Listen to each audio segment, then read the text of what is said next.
Hello दोस्तों, नमस्कार। स्वागत है आपका सीएसएस के ट्यूटोरियल में, जहां पर हम लोग पढ़ने वाले हैं ग्रिड प्रॉपर्टी। ग्रिड लेआउट क्या होता है। सीएसएस में ग्रिड एक ऐसी चीज है जिसके उपयोग करने से हम पूरी की पूरी वेबसाइट को बड़ी आसानी से बना सकते हैं। ग्रिड सीखने के बाद आपको फ्लोटिंग है और तमाम चीजें फ्लेक्स इन सबका उपयोग नहीं करना पड़ेगा। बड़ी आसानी से आप अपनी वेबसाइट का स्ट्रक्चर जो लेआउट है वो बड़ी आसानी से बना सकते हैं। मैंने यहाँ पे एग्जांपल लिखा है। आप हेडर बना सकते हैं, मेन्यूज बना सकते हैं, फुटर लगा सकते हैं। अपने किसी भी एलिमेंट को, किसी भी ब्लॉक को जहां पे भी रखना चाहें वहां पे आप एडजस्ट कर सकते हैं। जबकि पिछले ट्यूटोरियल में हम लोगों ने फ्लेक्स बॉक्स देखा था, तो फ्लेक्स बॉक्स में हम अपना बॉक्स बना के उसे उसका सिर्फ हाइट और विड्थ चेंज कर पा रहे थे, लेकिन उसे हम मनचाही जगह रखना था तो नहीं रख सकते थे। ग्रिड हमारी यही सारी प्रॉब्लम का सॉल्यूशन है। हम क्या पढ़ने वाले हैं इसमें, हम सीएसएस ग्रिड का परिचय पढ़ेंगे। ग्रिड कंटेनर और ग्रिड के आइटम्स क्या होते हैं वो पढ़ने वाले हैं। ग्रिड की कंटेनर प्रॉपर्टीज क्या होती है और ग्रिड के आइटम प्रॉपर्टीज क्या होने वाले हैं। इन सारे पॉइंट्स को हम बहुत अच्छी तरीके से पढ़ेंगे और प्रैक्टिकल करेंगे और समझेंगे। ध्यान ये रखना है कि प्रत्येक जो भी हम एलिमेंट लिखेंगे, जो भी सेटिंग लिखेंगे, चाहे वो स्टाइल में लिखें या एचटीएमएल में लिखें, सीएसएस में लिखें, आपको सारी की सारी नोट करते हुए चलना है, तभी आप इसका प्रैक्टिकल करके सीख पाएंगे। अदरवाइज बहुत मुश्किल होने वाली है। दोस्तों, बढ़ते हैं अपने इस ट्यूटोरियल में आगे और देख लेते हैं सीएसएस ग्रिड प्रॉपर्टी क्या होती है। Let's begin this class.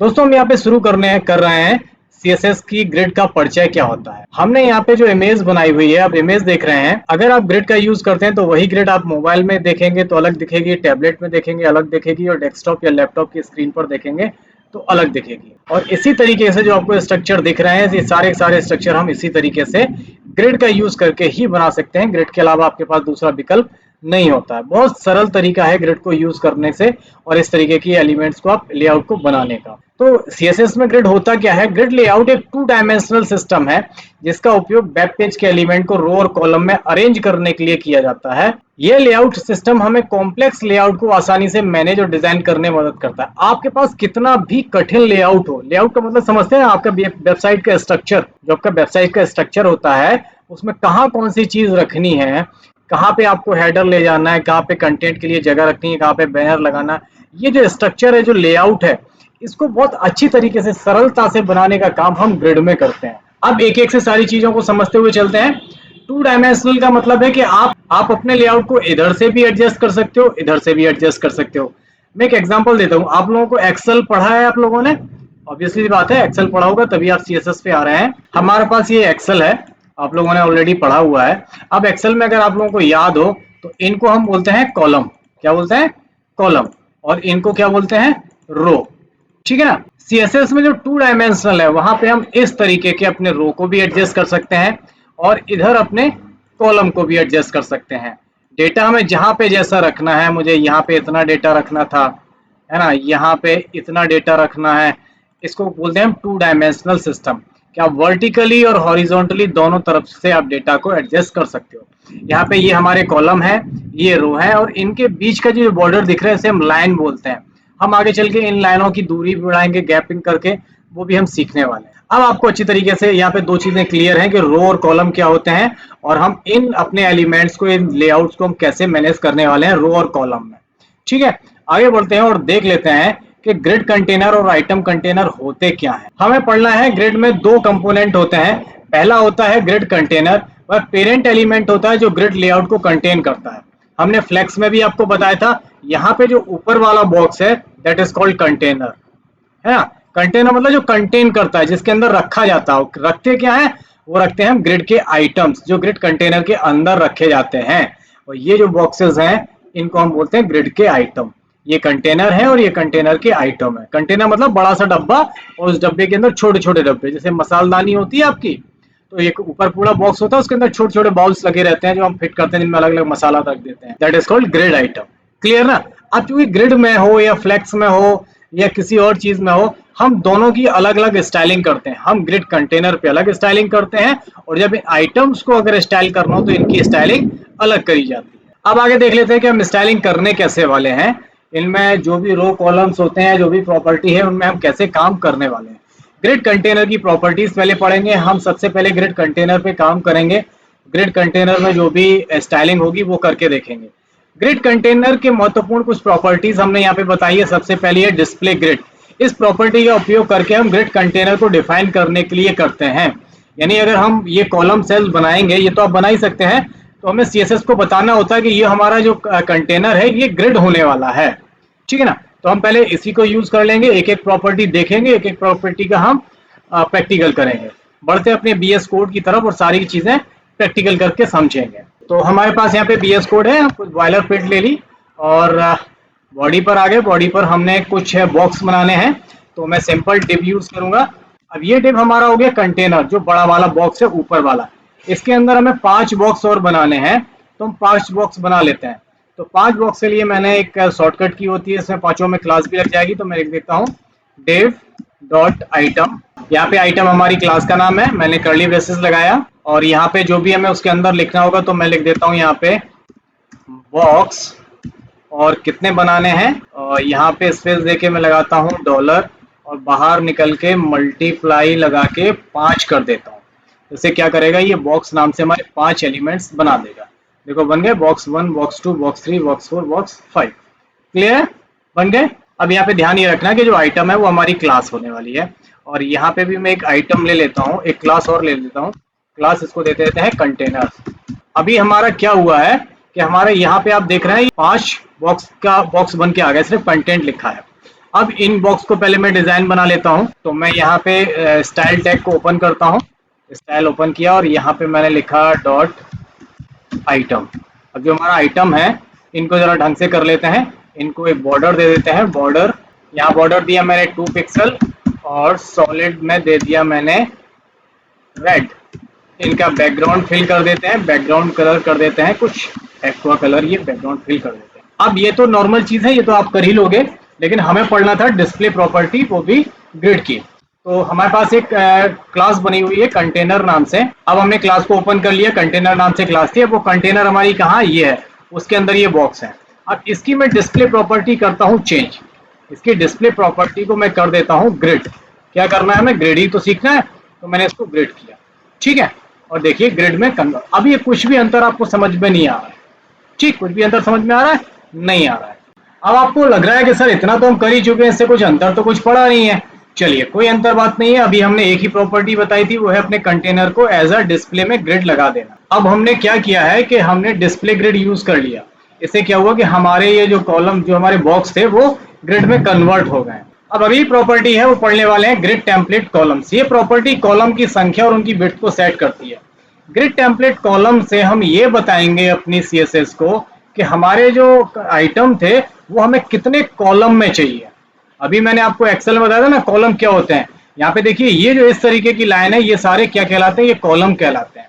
तो यहाँ पे हम grid template column property use करके हम बता सकते हैं हमारे जो बॉक्स थे उन्हें कितने कॉलम में लगाना है, 1 में, 2 में, 3 में, 4 में। एक कॉलम में तो बाय डिफॉल्ट आ ही रहे थे, अभी ये हमारे सारे कॉलम ऐसे ऐसे आ रहे हैं, एक ही कॉलम है पूरा, ठीक है। अब मैं यहाँ पे यूज करता हूँ ग्रिड टेम्पलेट कॉलम, ये हमारी प्रॉपर्टी है। अब इसमें कितनी चीजें हैं वो हम देख सकते हैं। यहाँ पे हम अलग अलग तरीके से इसकी स्टाइलिंग दे सकते हैं, मुझे कितने कॉलम चाहिए और उन कॉलम को किस हिसाब से लिख सकते हैं वो भी बताएंगे। अब जो हम कॉलम देंगे वो कॉलम की विड्थ बतानी पड़ती है कि हमें कॉलम कितने बड़े बड़े चाहिए। उनको हम पिक्सल, परसेंटेज या फ्रैक्शन में सेट कर सकते हैं और रिपीट भी यूज कर सकते हैं। वो देख लेते हैं हम कैसे करते हैं, फिर आपको बताते हैं। मैं यहाँ पे चाहता हूँ कि ये जो कॉलम है वो 100 पिक्सल के हो जाए। मैंने लिखा 100 पिक्सल, 100 पिक्सल, 100 पिक्सल। मैंने 3 कॉलम बनाए। अब आपको समझ में आया कि कॉलम का मतलब क्या होता है। ये यहाँ पे 1 कॉलम, 2 कॉलम, 3 कॉलम बना दिए, वो भी कितने कितने के, 100 पिक्सल, 100 पिक्सल के। आप जितने कॉलम चाहो, अगर आपके पास डेटा उतना बड़ा है, मैंने एक और 100 पिक्सल का ले लिया, तो देखिए उसने 4 बना दिए। ठीक है, आप जैसे बनाना चाहो उतने बना सकते हो, इसमें कोई भी प्रॉब्लम नहीं आने वाली। आप अलग अलग साइज कर सकते हो। मैंने यहाँ पे दे दिया 200 पिक्सल का, तो देखो पहला जो बॉक्स है वो 200 पिक्सल का हो गया, बाकी के 2 छोटे हैं। मैं इसको भी 200 पिक्सल का कर देता हूँ, तो देखो ये बड़ा हो गया, ये बड़ा हो गया, बीच का छोटा है। ठीक है ना। अब आप समझ में आया आपको कि हम क्या कर रहे थे। तो आप पिक्सल में भी लिख सकते हो अपने कॉलम की साइज को। पिक्सल के अलावा अगर आप चाहो तो आप इसे परसेंटेज में, मैंने लिख दिया एक बना दो 30% का, फिर एक बना दो 20% का, और एक बना दो 60% का। आप परसेंटेज में भी लिख पा रहे हो। ठीक, तो आपके पास दो तरीके हो गए, अपने कॉलम की जो विड्थ देनी है, आपको जो चौड़ाई देनी है, वो आप अपने पिक्सल में या परसेंटेज में भी दे सकते हो। तीसरा और तरीका था, वो भी मैं बता देता हूँ। तीसरा तरीका फ्रैक्शन, तो हम फ्रैक्शन कर सकते हैं। हम एक एफ आर का मतलब फ्रैक्शन, एक दूसरा एफ आर और तीन एफ आर। तो अपनी स्क्रीन के तीन फ्रैक्शन कर दिए। फ्रैक्शन मतलब हमने तीन टुकड़े कर दिए बराबर बराबर के, तो ये बराबर बराबर हिस्से में अपने आप डिवाइड कर देता है। हाँ, यहाँ पे अगर मैं यहाँ कर दूं कि बीच वाला मुझे टू फ्रैक्शन का चाहिए, तो देखो उसने डबल हिस्सा ले लिया वेबसाइट का, एक बॉक्स के हिसाब से दो बॉक्स का जगह ले ली टू फ्रैक्शन करने से। तो आप फ्रैक्शन में भी दे सकते हो, तो आप पिक्सल में दे सकते हो, फ्रैक्शन में दे सकते हो, परसेंटेज में भी दे सकते हो। इसकी एक और प्रॉपर्टीज होती है, हम अगर बार बार नहीं लिखना चाहते हैं तो हमारे पास एक ऑप्शन होता है, हम यहाँ पे लिखेंगे रिपीट। अब रिपीट का मतलब है कि हमें बार बार अगर वही साइज देना है तो हम पहले से लिख दें। और हमें कितने कॉलम चाहिए, तो मैंने लिख दिया यहाँ पे 3 कॉलम चाहिए। किस साइज के चाहिए, तो मैंने लिख दिया 200 पिक्सल के। तो आप इस तरीके से कॉलम बना सकते हो। तो ये हमारी थी ग्रिड कॉलम प्रॉपर्टी। अब समझ में आ गया होगा कि हम ग्रिड कॉलम प्रॉपर्टी से कॉलम बना सकते हैं, और वो भी पिक्सल, परसेंटेज, एफआर और रिपीट का यूज करके। इतना समझ में आ गया आपको कि हम ग्रिड से क्या करने वाले हैं। ये हम फ्लेक्स या किसी अन्य प्रॉपर्टी से नहीं कर पा रहे थे। इसके बाद दोस्तों आता है हमारा अगली प्रॉपर्टी, जिसका नाम है ग्रिड टेम्पलेट रो। ये प्रॉपर्टी रो की संख्या और उनकी हाइट को सेट करती है। यहाँ पे आप रो बना सकते हो, कॉलम हो गई ऐसे में और रो होती है इस तरीके की। तो हम ये भी सेट कर सकते हैं और इनकी विड्थ और हाइट भी दे सकते हैं कि कितनी बड़ी चाहिए। इसको भी यूज करके देख लेते हैं, ग्रिड टेम्पलेट रो। ठीक, अब आपको कैसे ग्रिड रो देनी है, आप लिख सकते हैं कि जैसे मैंने लिख दिया, मुझे चाहिए है 200 पिक्सल की एक रो चाहिए। तो देखो 200 पिक्सल की रो अब एक हो गई। अगर मुझे दूसरी रो चाहिए तो मैंने फिर से लिख दिया 200 पिक्सल की। यहाँ पे देखो दो रो हो गई, 200 पिक्सल की, 2 पिक्सल की। भाई जितनी जगह है ना हमारे पास, उतनी जगह में वो चलेगा। ठीक है, आप इस तरीके से लिख सकते हो, तो दो रो बन गई। अगर मैं यहाँ पे एक और लिख देता हूँ कि 100 पिक्सल की चाहिए, तो यहाँ पे देखिए इसने 100 पिक्सल की रो बना दी। ठीक, यहाँ पे 200 पिक्सल, 200 पिक्सल मैंने लिखा, 200 पिक्सल, 200 पिक्सल, 200 पिक्सल। तो देखिए 200 पिक्सल, 200 पिक्सल की दो है और एक 100 पिक्सल की। बाय डिफॉल्ट उसने ऑटोमेटिकली अपने हिसाब से साइज देती है। समझ गए ना कि क्या किया इसने। इस तरीके से हम अपने ग्रिड में कॉलम और रो को एडजस्ट कर सकते हैं, ऊपर नीचे साइज वाइज सारी चीजें हैं वो हम इस तरीके से यूज कर सकते हैं। अब बढ़ते हैं कि हम आगे की प्रॉपर्टीज में क्या चीज और इसकी स्टाइल क्या चीज चेंज कर सकते हैं, वो देख लेते हैं। अब हम यहाँ पे गैप, अपने रो और कॉलम के बीच का गैप को भी एडजस्ट कर सकते हैं। ये प्रॉपर्टी होती है गैप प्रॉपर्टी। ये प्रॉपर्टी की रोज और कॉलम के बीच के स्पेस को एडजस्ट करती है। हमारे जो ये कॉलम है और ये जो रो है, इनके बीच में ये जो गैप आ रहा है, वो आप गैप प्रॉपर्टी से ये गैप को भी एडजस्ट कर सकते हैं। उसके लिए हम ग्रिड गैप पहले लिखते थे, अब ये पुरानी हो गई है, नई CSS3 में सिर्फ गैप अकेला लिख के भी हम यूज कर सकते हैं। ग्रिड गैप लिखने की आवश्यकता नहीं होती है। यूज करके देख लेते हैं, चलते हैं VS कोड पर। तो अभी हमारे पास ये है, अब यहीं पे हम अपने कंटेनर में गैप लगाते हैं। तो सिंपल हमें सिर्फ गैप लिखना है। गैप देखिए हमें कितने पिक्सल का गैप देना है, वो पिक्सल जैसे मैं 10 पिक्सल का गैप लिख दूं, तो देखिए इसमें 10 पिक्सल का गैप चारों तरफ हो गया। यहाँ पे भी गैप हो गया, यहाँ पे भी गैप हो गया, ऊपर भी। इससे चारों तरफ 10-10 पिक्सल का गैप बना दिया है। This is called gap property. अगर आप ऐसे गैप नहीं देना चाहते हो तो हमारे पास और भी दो तरीके होते हैं। हम अलग अलग तरीके से हम रो गैप भी दे सकते हैं। हम अगर रो में गैप देना है तो रो में अकेला गैप आ जाएगा। देखिए सिर्फ रो में गैप आया, यहाँ पे कॉलम पे नहीं आया ना, तो आप रो गैप भी दे सकते हो। अगर आप रो गैप के साथ साथ अगर आप कॉलम गैप देना चाहते हो तो आप कॉलम का गैप दे सकते हो। मैंने यहाँ पे 20 पिक्सल का कॉलम गैप दे दिया। तो आप इस तरीके से आप खाली गैप भी दे सकते हो, तो ये यूनिवर्सल यानी पूरे के पूरे कंटेनर पे गैप अप्लाई हो जाएगा। आप खाली रो पे गैप देना चाहते हो तो रो गैप लिख सकते हो, कॉलम गैप में सिर्फ कॉलम पे गैप लगाया जा सकता है। क्लियर है, अच्छी तरीके से समझ में आ गया होगा कि मैं क्या करने वाला हूँ और इससे क्या होने वाला है। इसके बाद जो नेक्स्ट प्रॉपर्टी है वो है ग्रिड ऑटो फ्लो। ये ग्रिड प्रॉपर्टी आइटम को ऑटोमेटिकली फ्लो करने के तरीकों को कंट्रोल करती है। यहाँ पे इसके जो प्रॉपर्टीज के जो वैल्यू होते हैं वो रो डिफॉल्ट होती है, column item column wise fill होते हैं। अब इसको देख लेते हैं ये करता क्या है। अभी ये हमारे जो कॉलम है, अभी हमारे जो आइटम है कंटेनर के, वो इस तरीके से कॉलम वाइज है। हम इनको नॉर्मल अगर यहाँ पे लिखते हैं, और अब कैसे करना है, कॉलम वाइज करना है या रो वाइज करना। अगर हम कॉलम वाइज करेंगे तो ये ऑलरेडी कॉलम वाइज है। तो देखिए क्या हुआ, इसने कॉलम वाइज बना दिए, ये सारे के सारे कॉलम में आ गए। यहाँ पे देखिए आ गए, सारे के सारे कॉलम में आ रहे हैं यहाँ पे। ठीक, क्योंकि ग्रिड का जो ऑटो फ्लो है वो कॉलम वाइज हो गया।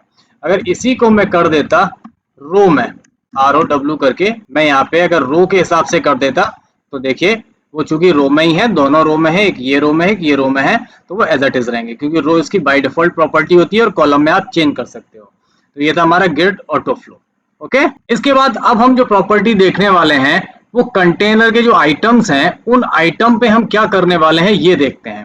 अभी हमने आपको ये तो बताया था कि ये हमारा जो कंटेनर है और उसकी ये जो लाइंस होती हैं, जो आइटम है वो आइटम की ये लाइंस है, उनका एक प्रॉपर एरिया होता है। वो प्रॉपर एरिया है कैसे, वो हम आपको जब प्रीव्यू दिखाएंगे तो वहां पे ले चलते हैं, फिर आपको दिखाते हैं। ये हमारे जो HTML का पेज है उसका प्रीव्यू है। हम यहाँ पे इंस्पेक्ट पर आएंगे और इंस्पेक्ट पर आपको अब अच्छी तरीके से मैं इसकी लाइन बता देता हूँ। तो यहाँ पे अगर आपको नहीं दिख रहा है, ये सारी लाइंस है वो अगर नहीं आ रही हैं, तो सिंपल आप यहाँ एलिमेंट पे क्लिक करेंगे और यहाँ पे आपका जो भी है, जैसे यहाँ पे हमारे स्टाइल में ये ग्रिड लिखा हुआ है, आप ग्रिड पे सिंपल क्लिक करेंगे और ये आपको इस तरीके से यहाँ पे दिख जाएगा। अब यहाँ पे देखिए कि हमारे जो कॉलम, जो हमारे आइटम बने हुए हैं, वो यहाँ से एक लाइन नंबर यहाँ से स्टार्ट हुई, यहाँ तक आई, दूसरी यहाँ से यहाँ तक आई, तीसरी यहाँ से यहाँ तक आई, चौथी यहाँ पे खत्म हो गई। और कॉलम में यहाँ पे तीसरी आई, यहाँ पे -3 है, यहाँ पे -2 है, -1 है।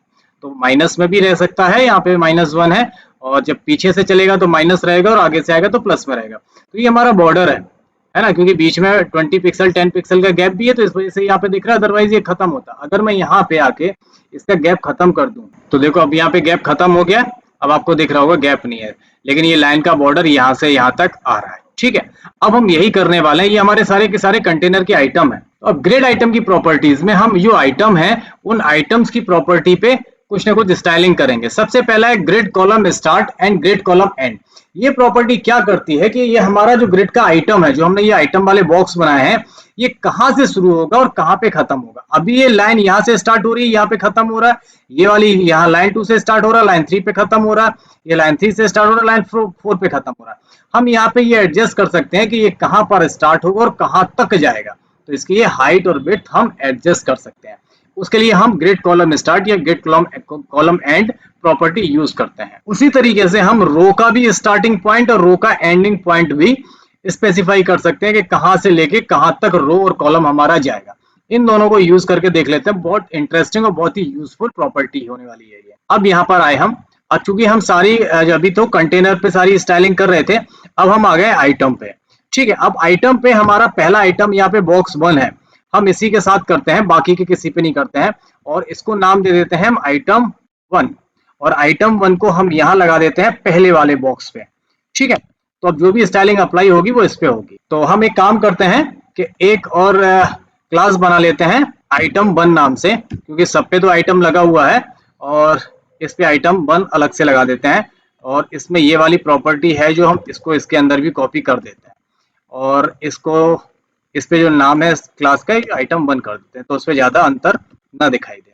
ठीक है, ओके। अब हम अपने आइटम 1 की उसकी पोजीशन एडजस्ट करते हैं। तो यहाँ पे जो प्रॉपर्टी थी वो हम कौन सी, यहाँ पे जो प्रॉपर्टी थी ग्रिड कॉलम स्टार्ट और ग्रिड कॉलम एंड, ये यूज करने वाले हैं। यहाँ पे ग्रिड कॉलम स्टार्ट। ठीक, अभी ग्रिड कॉलम स्टार्ट कहाँ से हो रहा था, एक पॉइंट यहाँ है और दूसरा यहाँ था। ठीक, और दूसरे से ये स्टार्ट हो रहा है। मैं यहाँ कर देता हूँ कि स्टार्ट हो 1 से। ठीक, 1 से स्टार्ट हो ही रहा है। अभी देखिए कुछ भी चेंज हुआ, कुछ भी चेंज नहीं हुआ। अभी मैं यहाँ कर देता हूँ ग्रिड कॉलम एंड। ठीक, एंड कहाँ पे हो, अभी कहाँ पे एंड हो रहा है, 2 पे हो रहा है। अगर मैं करवा दे रहा हूँ यहाँ पे 3 पे, तो देखो क्या हुआ, मैंने यहाँ 3 किया, अब समझ में आया कहाँ तक चला गया, ये तीसरी पॉइंट तक चला गया। फिर से प्रीव्यू में आपको दिखाता हूँ, देखिए ये यहाँ तक आ गया। अगर इंस्पेक्ट पर जाएंगे तो आपको अच्छी तरीके से यहाँ पे दिख जाएगा। ये देखिए 1 से स्टार्ट हुआ, 2 यहाँ तक था और 3 यहाँ तक था। ठीक ना, अब आपको अच्छी तरीके से समझ में आ गया होगा। और अगर मैं यहाँ कर दूं 4, तो देखिए 4 को करने से क्या हुआ कि वो लाइन पूरे चारों कॉलम तक एक साथ में चली। क्लियर, आप इस तरीके से अपने कॉलम के जो बिट है, आइटम का कंटेनर है, उसकी आप बिट बढ़ा सकते हो, ये कि कितने कॉलम के बराबर जगह ले। तो हमारे पास 3 कॉलम थे, हमने तीनों के बराबर जगह ले ली। क्लियर ना, अब समझ में आ गया होगा आपको। अब यहाँ पे मेरे पास, मैं एक और स्टाइलिंग करके दिखाता हूँ। यहाँ पे बॉक्स 2 है और इसको मैं यहाँ नीचे लाता हूँ। ठीक है, तो बॉक्स 2 है, बॉक्स 2 पे मैं यहाँ पे एक और स्टाइल लगा देता हूँ, डॉट आइटम 2। ठीक, और इसको बॉर्डर वाली प्रॉपर्टी तो यही दे देता हूँ, और यहाँ पे भी आइटम 2 दे देता हूँ। ठीक, कुछ भी अंतर नहीं हुआ। अब मैं इसकी रो एडजस्ट करता हूँ, तो यहाँ पे मैं जो प्रॉपर्टी यूज करने वाला हूँ, ग्रिड रो स्टार्ट। ठीक, कहाँ से स्टार्ट हो, ये कहाँ से स्टार्ट हो रही है, 2 से स्टार्ट हो रही है। पहले पे तो यही है, दूसरे पे ये, तो मैंने यहाँ पे 2 कर दिया। कुछ भी चेंजेस नहीं हुआ क्योंकि ऑलरेडी 2 पे है।